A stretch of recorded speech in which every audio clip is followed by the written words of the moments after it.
দিন যত যাচ্ছে ততই তীব্র হচ্ছে ইরান ইসরায়েল যুদ্ধ। ইসরায়েলের একাধিক অঞ্চল লক্ষ্য করে একের পর এক হাইপারসনিক ফাতা-1 ক্ষেপণাস্ত্র ছুড়েছে ইরান, যা শব্দ থেকে 5 গুণ বেশি গতিতে সফলভাবে আঘাত হানতে সক্ষম।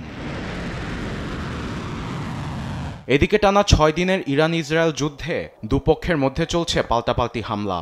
মঙ্গলবার তেহরানে বোমাবর্ষণ করে ইসরায়েল, ধ্বংস করে কয়েকটি রকেট লঞ্চারের ঘাঁটি। আবার ইরানের পক্ষ থেকেও চালানো হয় পাল্টা ক্ষেপণাস্ত্র হামলা। রাতের আকাশে দেখা যায় ইসরায়েলের একাধিক অঞ্চল লক্ষ্য করে মিসাইল ছুড়ছে ইরান। তেল আবিব ও বন্দরনগরী হাইফা খালি করার সতর্কবার্তা জারি করেছে তেহরান। এমন পরিস্থিতিতে জাতীয় নিরাপত্তা দলের সঙ্গে মঙ্গলবার বৈঠক করেন ডোনাল্ড ট্রাম্প। ইসরায়েলি প্রশাসনিক সূত্রের বরাতে মার্কিন গণমাধ্যম CNN বলছে, নেতানিয়াহুর সঙ্গে ফোন আলাপ করেছেন ট্রাম্প। এদিকে সামাজিক যোগাযোগ মাধ্যম ট্রুথ সোশ্যালে ইরানকে নিঃশর্তে আত্মসমর্পণের আহ্বান জানিয়েছেন মার্কিন প্রেসিডেন্ট। চাইলে খামিনিকে যে কোনো সময় হত্যা করা যাবে বলে জানিয়েছেন ট্রাম্প। মার্কিন প্রেসিডেন্টের এমন জবাবে ইরানের সর্বোচ্চ নেতা খামিনি বলেছেন, যুদ্ধ কেবল শুরু।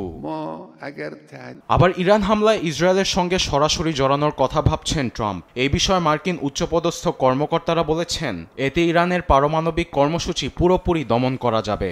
এমন কথা ভেবে মধ্যপ্রাচ্যে আরও যুদ্ধবিমান মোতায়েন করেছে ওয়াশিংটন।